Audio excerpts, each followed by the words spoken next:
Hello friends, നമസ്കാരം. നമ്മുടെ Kerala TV സീരിയലിലേക്ക് എല്ലാവർക്കും സ്വാഗതം. അങ്ങനത്തെ നമ്മുടെ സ്റ്റാൻലിയും അപ്പച്ചനും കൂടെ അവിടെ നിന്ന് സംസാരിക്കുക. അപ്പച്ചൻ അവളെ പുറത്താക്കാൻ വന്നതല്ലേ, എന്താ ഇപ്പം പുറത്താക്കണ്ടേന്ന്. അതൊക്കെ ശരിയാ, സംഗതിയുടെ കിടപ്പ് ഇങ്ങനെയാണെന്ന് ഞാൻ അറിഞ്ഞില്ലല്ലോ അപ്പച്ചൻ.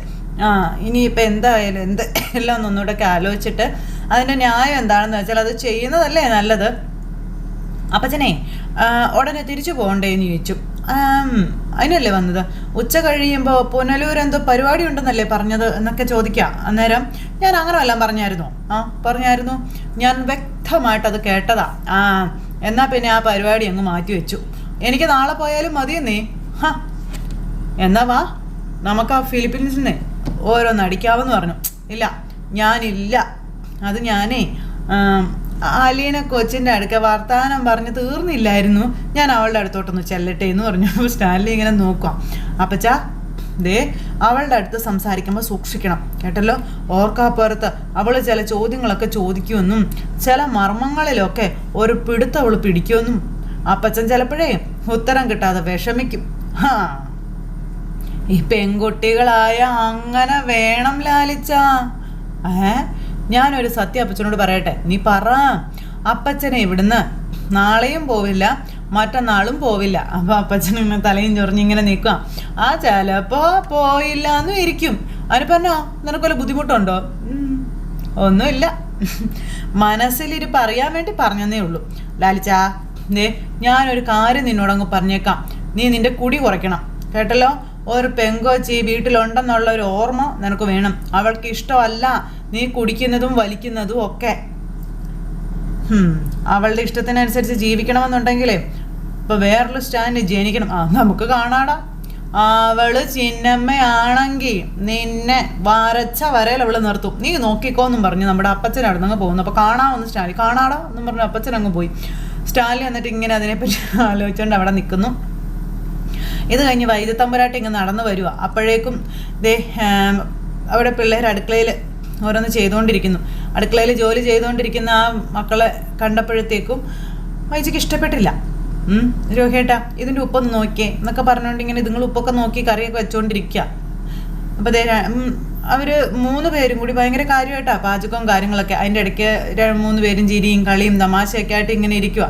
അപ്പോഴത്തേക്കും വൈജ വന്നിട്ട് ഇങ്ങനെ നിൽക്കുക. അപ്പോൾ ഒരു പപ്പടം എടുത്ത് അങ്ങോട്ടും ഇങ്ങോട്ടും ഏറും പിടുത്തവും ഒക്കെ ആയിട്ട് നിങ്ങൾ ഓടിക്കളിച്ചൊക്കെ നിൽക്കുകയാണ്. അപ്പോൾ വൈജ അങ്ങോട്ടേക്ക് വന്നു. നീയൊക്കെ എന്നതാ ഇവിടെ കാണിച്ചു കൊടുത്ത, നാണമില്ലേ നിനക്കൊക്കെ എന്നും ചോദിച്ചു. വൈജ അതിന് അതുങ്ങളെ കുറ്റം പറയാം. അതിന് നാണക്കേടിന് ഇപ്പം എന്നെ ഇവിടെ ഇപ്പം സംഭവിച്ച അമ്മയെന്ന് ചോദിച്ചു നമ്മുടെ രോഹിത്. അപ്പം 3 കുരങ്ങുകൾ അടുക്കളയിൽ കയറിയതുപോലെ ഉണ്ട്. നീക്ക് എന്നാ ചെയ്യുന്നേ? അപ്പോൾ ഫുഡ് ഉണ്ടാക്കുമെന്ന് പറഞ്ഞു. ആര് പറഞ്ഞു നിങ്ങളോട് ഫുഡ് ഉണ്ടാക്കാനെന്ന് വൈജ. ആരും പറഞ്ഞില്ല ഫുഡ് ഉണ്ടാക്കാൻ. പിന്നെ ആരെങ്കിലും പറയണോ? വിശക്കുമ്പോൾ എന്തെങ്കിലും കഴിക്കണ്ടേന്ന് ചോദിച്ചു രോഹിത്. ഇവിടെ സെർവൻ്റ് ഒന്നുമില്ല, നമുക്ക് കഴിക്കാനുള്ളത് നമ്മൾ തന്നെ ഉണ്ടാക്കണമെന്ന് പറഞ്ഞു. ഇന്നലെ വരെ അവളുണ്ടായിരുന്നല്ലോ. അന്നേരം അമ്മേ, ഞങ്ങളും അലീന ചേച്ചിക്കൊപ്പം പറ്റിക്കൂടി നിന്ന് പലതും പഠിച്ചിട്ടുണ്ടെന്ന് പറഞ്ഞു ബബിത. അറിയാത്തത് അലീന ചേച്ചി പറഞ്ഞും തന്നു. അലീന ചേച്ചി ഒഴുകി പോയല്ലോ ബാധ എന്ന് പറഞ്ഞ് വൈദ്യ ഇങ്ങനെ നിൽക്കുക. അതും പറഞ്ഞ് വൈദ്യത്തമ്പുരാട്ടി അങ്ങ് പോയി. എന്നും പറഞ്ഞിട്ട് ഈ പിള്ളേർ പിന്നെയും ഇഷ്ടപ്പെട്ടില്ല ചേച്ചിയുടെ കാര്യം പറഞ്ഞത് എന്നും പറഞ്ഞിങ്ങനെ നിൽക്കുക. രോഹിയേട്ടാ, നോക്കുക എന്നും പറഞ്ഞിട്ട് മുഖത്ത് പറ്റിയതെല്ലാം തൂത്തും തുടച്ച് കൊടുത്തു. അങ്ങനെ അവർ 3 പേരും കൂടെ പാചകമൊക്കെ ചെയ്തുകൊണ്ട് ഇങ്ങനെ അവിടെ നിൽക്കുക കേട്ടോ. ഇത് കഴിഞ്ഞ് പിന്നെയും കാണിക്കുന്നത് നമ്മുടെ സ്റ്റാൻലിയുടെ വീടാണ്. സ്റ്റാൻലിയുടെ വീട്ടിലേക്ക് 2 പേര് വരുന്നു. അപ്പോൾ 2 പേര് വന്നു. അതിൽ ഒരാൾ ഭാഗം കേട്ട വരുന്നത്, നന്ദി വീട്ടോ സൂക്ഷിച്ചു പോണേ എന്നൊക്കെ പറഞ്ഞുകൊണ്ട് ഇങ്ങനെ കൂടെ വന്ന ആളെ പറഞ്ഞു വിട്ടിട്ട് ഇവരിങ്ങനെ നിൽക്കുന്നു. അപ്പോൾ ഈ അപ്പച്ചനും അതുപോലെ നമ്മുടെ അവിടുത്തെ കാര്യസ്ഥൻ ചേട്ടനും കൂടി ഇങ്ങനെ അവിടെ നിൽക്കുക. ഇതാണോടാ നിന്റെ 2 ദിവസം? നീ പോയിട്ട് അത്ര ദിവസം നിനക്ക് പിടിയുണ്ടോടാ എന്നൊക്കെ അവർ ചോദിക്കുക കേട്ടോ. ഇങ്ങനെ നിൽക്കുക. ഇവൻ പോയിട്ട് എത്ര ദിവസമായി? 5 ദിവസമായി. എടാ, വാക്ക് പാലിക്കാത്തവനെ വെച്ചോണ്ടിരിക്കരുത്, പറഞ്ഞയച്ചേക്കണമെന്ന് അപ്പച്ചൻ. അയ്യോ കുട്ടിച്ചായ, അങ്ങനെ പറയല്ലേ. എനിക്ക് പാവപ്പെട്ടവൻ്റെ ദുരിതവും വിഷമവും കാണാനൊന്നും ആർക്കും കണ്ണില്ലല്ലോ. ഞാൻ വീട്ടിൽ ചെന്നപ്പോൾ കൊച്ചിന് പനി, വൈഫിനാണെങ്കിൽ നടുവേദനയും കാലുകടച്ചിലും ഒക്കെ. ഇന്നലെ ആശുപത്രിയിൽ നിന്ന് ഇറങ്ങിയത്. എടാ, ആ വിവരം വിളിച്ചു പറയണ്ടായോ ഇവിടെ ആരോടെങ്കിലും? അയ്യോ, ഞാനത് ആൻ്റപ്പൻ ചേട്ടനെ വിളിച്ച് പറഞ്ഞായിരുന്നല്ലോ. കേണൽ സാബിന് എങ്ങോട്ടെങ്കിലും ദൂരയാത്ര വേണമെങ്കിലും നീ തന്നെ വേണമെന്ന് എത്ര തവണ നിന്നോട് പറഞ്ഞിട്ടുണ്ട്. ബൈജുവിനെ കൊണ്ടുപോകാൻ സാബിന് ഇപ്പോഴും പേടിയാ. അവൻ്റെ കൈ ഇപ്പോഴും തെളിഞ്ഞിട്ടില്ല. എങ്ങനെ തെളിയാനാ? ഇവനല്ലേ ആശാനെന്ന് നമ്മുടെ അപ്പച്ചൻ. അപ്പം നീ പോയ ശേഷം ഇവിടെ കുറേ സംഭവങ്ങളൊക്കെ ഉണ്ടായി. അയ്യോ എന്ത് സംഭവം? നീ കയറുവാ പറയാമെന്നും പറഞ്ഞ് ലാലിച്ചനകത്തുണ്ട്. അവനെ മുഖം കാണിച്ചിട്ട് നീ ജോലിക്ക് കയറിയാൽ മതി, നീ വാ എന്നും പറഞ്ഞിങ്ങനെ വിളിച്ചുകൊണ്ട് പോണു. എന്നിട്ട് ഇവർ നേരെ സ്റ്റാൻലിയുടെ മുന്നിലേക്ക് പോവാട്ടോ. പൗലോസേട്ടൻ അടുക്കളയിൽ നല്ല ധൃതിപ്പെട്ട് ജോലികളും കാര്യങ്ങളൊക്കെ ചെയ്യുക. അപ്പോഴാണ് ഈ ആൾ അങ്ങോട്ടേക്ക് ചെല്ലുന്നത്. നീ വന്നോ? നീ എന്നാടാവേ ഇത്ര താമസിച്ചു നിൽക്കുമോന്നും പറയണ്ട എൻ്റെ പൗലോച്ചായ. ഈ കല്യാണം, കുടുംബം, കുട്ടികൾ ഇതൊന്നും ഇല്ലാതിരിക്കുന്നത് ആ ഭേദം. എന്തെല്ലാം നൂലാമാലകളാണെന്ന് അറിയാവോ? ഇപ്പം എന്നാ പറ്റിയടാ? ഒന്നും പറയണ്ടാന്നേ. ഇനി പറ്റാൻ ബാക്കിയൊന്നും ഇല്ലാന്നും പറഞ്ഞായി. നീ പോയ ശേഷം ദേ ഇവിടെ കുറേ സംഭവങ്ങൾ നടന്നു. അപ്പം എന്നതാ പൗലോച്ചാ?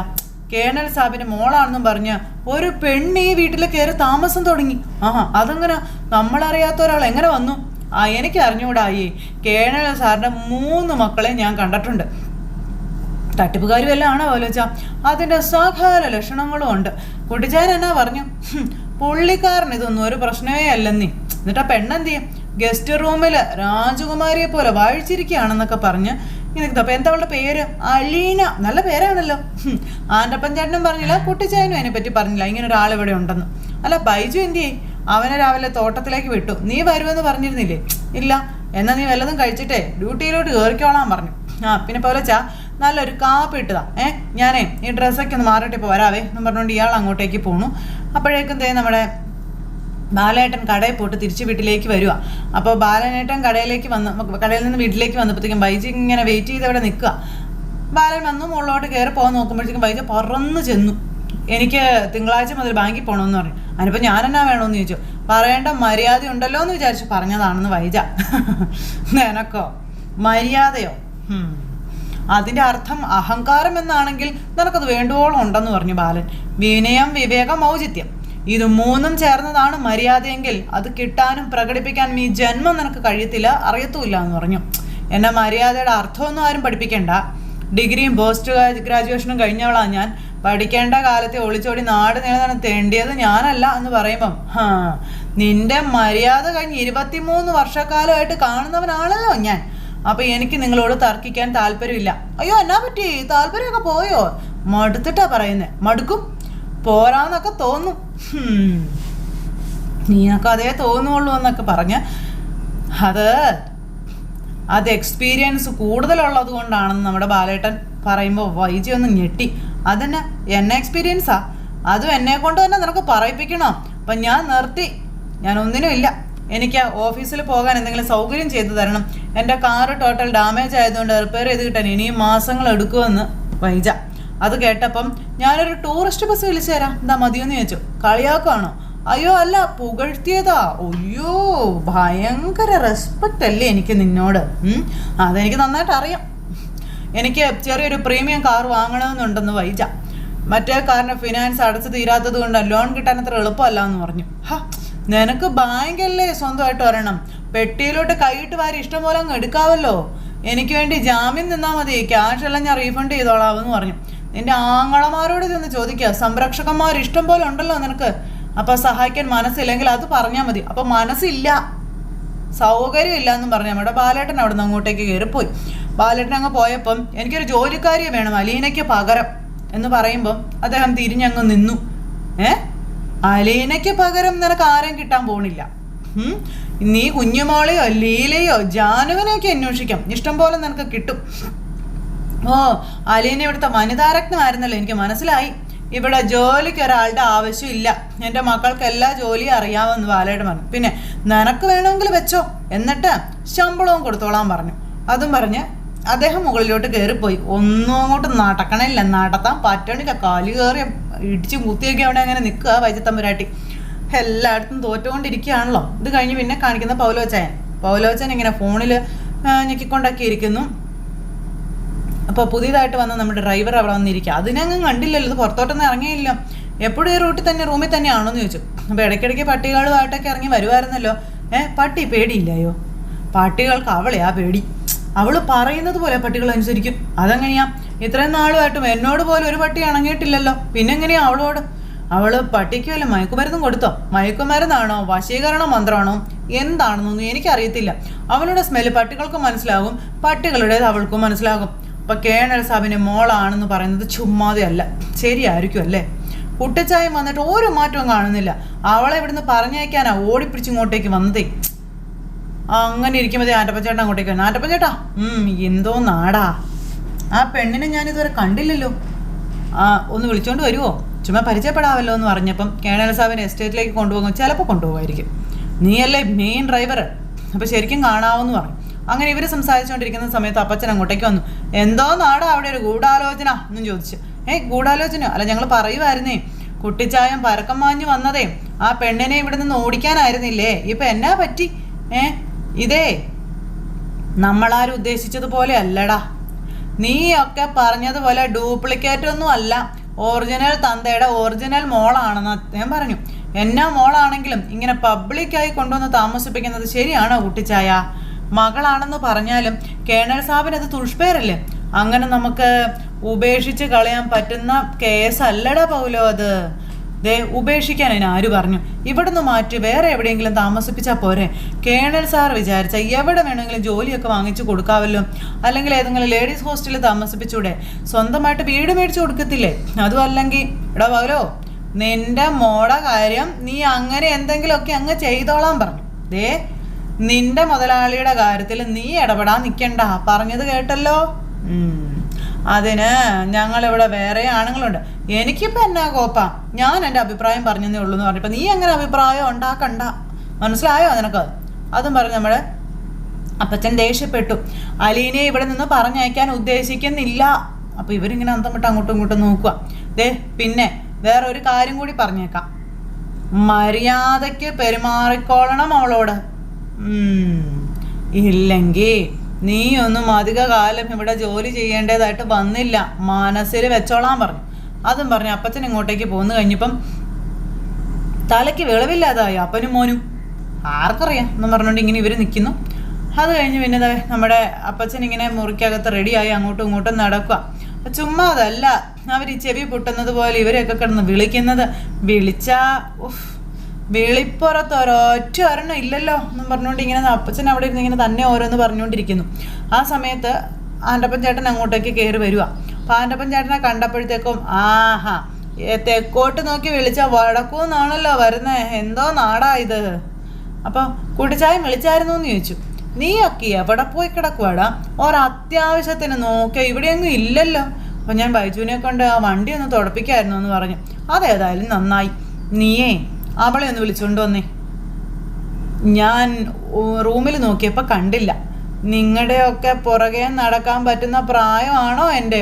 റൂമിലില്ലെങ്കിൽ അല്ലെങ്കിൽ അടുക്കള, അല്ലെങ്കിൽ നമ്മുടെ നായ്ക്കളുടെ കൂടെ, അതൊട്ടും അടങ്ങിയിരിക്കില്ല എന്നേ. അപ്പം എടാ, അങ്ങനെയുള്ള പിള്ളേരല്ലേ നല്ലത്. ഇപ്പോൾ ഉള്ളതുങ്ങളെല്ലാം മൊബൈലിലോട്ട് നോട്ടി തല കുമ്പിട്ട് കൂഞ്ഞിക്കൂടി കയറി ഇരിപ്പല്ലേ. കർത്താവിൻ്റെ മുന്നിൽ ഇത്രയും കുനിച്ചിരുന്നെങ്കിൽ ദൈവകൃപയെങ്കിലും ഉണ്ടായേനെ. അപ്പോൾ ദേ അതൊക്കെ കണക്കാന്നേ. നീ ഇന്ന് കണകുണാ പറയാതെ ആ പെങ്കൊച്ചിനെ വിളിച്ചുകൊണ്ട് വരാൻ പറഞ്ഞു. ശരി ആയിക്കോട്ടെ എന്ന് പറഞ്ഞുകൊണ്ട് അങ്ങനെ ചെല്ലുന്നു. അങ്ങനെ ദേ അലീനയും വിളിച്ചുകൊണ്ട് ഇങ്ങോട്ടേക്ക് വരും. അപ്പോൾ അലീന അങ്ങോട്ടേക്ക് വന്നു. അലീന വന്നപ്പോഴത്തേക്കും വല്യപ്പച്ചൻ ഇങ്ങനെ നോക്കി നിൽക്കുക. അപ്പോൾ അലീനയെ കണ്ടു ചിരിച്ചുകൊണ്ട് ഇങ്ങനെ നിൽക്കും. എന്തിനാ വല്യപ്പച്ച വരാൻ പറഞ്ഞതെന്ന് അലീന ചോദിച്ചു. എന്നെ വിളിച്ചത് എന്തിനാ? അപ്പം നീ ഇത് എവിടെയായിരുന്നടി കൊച്ചേ? ഞാൻ നിന്നെ നോക്കി റൂമിൽ ചെന്നപ്പോൾ റൂം മലർക്കെ തുറന്നു കിടക്കുന്നു. അപ്പം ഞാൻ പറഞ്ഞില്ലായിരുന്നോ, നമ്മുടെ നായ്ക്കയുടെ അടുത്ത് വർത്താനം പറഞ്ഞുകൊണ്ടിരിക്കുകയായിരുന്നു നീ. ആൻ്റപ്പാ, നിന്നോടല്ലല്ലോ ഞാൻ ചോദിച്ചത്, നീ പോയി നിന്റെ പണി നോക്കിക്കേ പോ എന്നും പറഞ്ഞു വിടുക. ഇതാ ഞങ്ങളെ വല്യപ്പച്ചനും മോളും സംസാരിച്ചുകൊണ്ടിരിക്കുന്നതിൻ്റെ ഇടയ്ക്ക് നിനക്ക് എന്നതാ കാര്യം? ആ വഷ്ട് അവിടെ പണിയെടുത്തോണ്ടിരുന്ന എന്നെ വിളിച്ചു വരുത്തിയിട്ട് കൊള്ളാവല്ലോ ഇപ്പം എന്നും പറഞ്ഞുകൊണ്ട് ചേട്ടൻ ഇങ്ങനെ നിൽക്കുക. അല്ലെങ്കിലും പാലം കിടക്കുവോളം നാരായണ, എന്നാലേ നാരായണൻ്റെ പണിക്ക് പോക്കോ. ഓ ശരിയേ എന്നും പറഞ്ഞുകൊണ്ട് അദ്ദേഹം അങ്ങ് പോയി. അത് കഴിഞ്ഞപ്പം മോളെ നീ വേഗം പോയി റെഡിയായിട്ട് വരാൻ പറഞ്ഞു. അപ്പോൾ ഇന്നത്തിനാ വല്യപ്പച്ച എവിടെ പോവാനാന്ന് ചോദിച്ചു. അത് നമുക്കേ തോട്ടം വരെ ഒന്ന് പോയിട്ട് വരാം. അവിടെ പോയിട്ടുണ്ടോ മോള്? ഇല്ല, പപ്പ പറഞ്ഞായിരുന്നു പോകുന്ന കാര്യം, എപ്പോഴാന്ന് ഉറപ്പിച്ചു പറഞ്ഞില്ല, അതാ പറഞ്ഞത് പോകാമെന്ന്. അതേ, അവൻ്റെ കയ്യിൽ എന്നൊക്കെ ഉണ്ടെന്ന് എവിടെയൊക്കെയാണെന്നും അതിൻ്റെയൊക്കെ പ്രവർത്തനം എന്തൊക്കെയാണെന്നും നമുക്കറിയാവോ? അതെന്തിനാ നമ്മളതൊക്കെ അറിയുന്നേ? അതൊക്കെ നിനക്കും കൂടി ഉള്ളതല്ലേന്ന് വല്യപ്പച്ചൻ. ഇനി ലാലിച്ചൻ്റെ മോൾക്ക് ഒരു കുറവും ഉണ്ടാകരുതെന്ന് അവൻ്റെ മനസ്സിലുണ്ട് എന്നുള്ളത് എനിക്കറിയാമെന്ന് പറഞ്ഞു. അത് കേട്ടപ്പം ഇതൊന്നും ഉണ്ടെന്ന് അറിഞ്ഞോ ആഗ്രഹിച്ചോ വന്നതൊന്നും അല്ലല്ലോ വല്യപ്പച്ച ഞാൻ. ഇപ്പം കിട്ടുന്നത് തന്നെ ധാരാളമാണെന്ന് പറഞ്ഞപ്പം ദേ നീ കൂടുതൽ വർത്താനൊന്നും പറയണ്ട, നീ വേഗം റെഡി ആയിട്ട് വന്നേ, നമുക്ക് പോയിട്ട് വരാമെന്ന്. അപ്പം ഞാൻ റെഡിയാന്ന് പറഞ്ഞു. അപ്പം ആൻ്റപ്പാ എടാ ആൻ്റപ്പാന്നും പറഞ്ഞു ഒച്ചത്തിൽ കിടന്ന് വിളിക്കുക. ഹാ ഇവന്മാരെ ഇങ്ങനെ വിളിച്ചാലേ വരത്തുള്ളൂ. എടാ ആൻ്റപ്പോ എന്ന് പറഞ്ഞു ഒച്ചത്തിൽ കിടന്ന് വിളിച്ചു. അപ്പം വീണ്ടും അദ്ദേഹം കയറി വന്നു. എന്നാ വെച്ചായ വിളിച്ചേ? നീ ഇങ്ങ് വന്നേ ഇങ്ങോട്ടെന്നും പറഞ്ഞിങ്ങനെ വിളിച്ചു. അദ്ദേഹം അടുത്തേക്ക് ഓടിച്ചെന്നു. എന്നാ കാര്യം? നീ പോയി ലാലച്ചനോട് പറയണം ഞങ്ങൾ ഇവിടെ റെഡിയാണെന്ന്, തോട്ടത്തിൽ പോകാനായിട്ട്. ഞാൻ പറഞ്ഞോളാവല്ലോ, എന്നാ പോയി പറഞ്ഞിട്ട് വാടാന്നും പറഞ്ഞിട്ട് ഇങ്ങനെ പറഞ്ഞു വിടും. ഇത് എന്നതാ ഇത്? മനുഷ്യന് ചെവിതല കിട്ടുന്നില്ലല്ലോ എന്നും പറഞ്ഞുകൊണ്ട് ഇങ്ങനെ ആൻ്റപ്പം നിൽക്കാം. പിന്നെ പുറത്തിറങ്ങി അവർക്ക് പോകാനുള്ള ജീപ്പിൻ്റെ ഉള്ളിൽ ഇതൊക്കെ നോക്കിക്കൊണ്ട് ഇവരിങ്ങനെ ഇരിക്കുന്നു. അപ്പോൾ ആ പെണ്ണിനെ ഇതുവരെ കണ്ടില്ലല്ലോ എന്ന്. ഇപ്പം കാണാം, തോട്ടത്തിലേക്ക് പോകാനല്ലേ വരുന്നത്. ആൻ്റപ്പൻ ചേട്ടൻ്റെ നോട്ടത്തിൽ അത് ശരിക്കും കേണൽ സാബിൻ്റെ മോള് തന്നെയാണെന്ന് തോന്നിയോന്ന് ചോദിച്ചു. അതിൻ്റെ ലക്ഷണമൊക്കെ നല്ലതുപോലെ വെളുത്ത് കാണാനൊക്കെ നല്ല ഭംഗിയാണെന്ന് ആൻ്റപ്പൻ ചേട്ടൻ. അപ്പോൾ ആൻ്റപ്പാ എന്ന് പറഞ്ഞ് സ്റ്റാൻലി വന്നു. അപ്പോൾ റെഡിയാണോ? അല്ല റെഡിയാണെന്നും പറഞ്ഞുകൊണ്ട് ഇവരിങ്ങനെ നിൽക്കുക കേട്ടോ. അപ്പോൾ അതേ നമ്മുടെ ലാലിച്ചൻ വന്നു, വണ്ടിയിലേക്ക് കയറി അങ്ങോട്ടേക്ക് ഇരുന്നു. അദ്ദേഹം വണ്ടിയിൽ ഇരുന്നപ്പോൾ ആ ഡ്രൈവർ വന്നിട്ട് ഞാനും കൂടെ വരട്ടെ സാറിന് ചോദിച്ചു. ഇടയ്ക്ക് ഡ്രൈവ് ചെയ്യണമെന്നുണ്ടെങ്കിൽ ഇന്ന് നിൻ്റെ ആവശ്യം വരത്തില്ല എന്ന് നമ്മുടെ ലാലിച്ചൻ പറയാം. അപ്പോഴത്തേക്കും അലീനയും വല്യപ്പച്ചനും കൂടെ അങ്ങോട്ടേക്ക് ഇറങ്ങി വരുന്നു.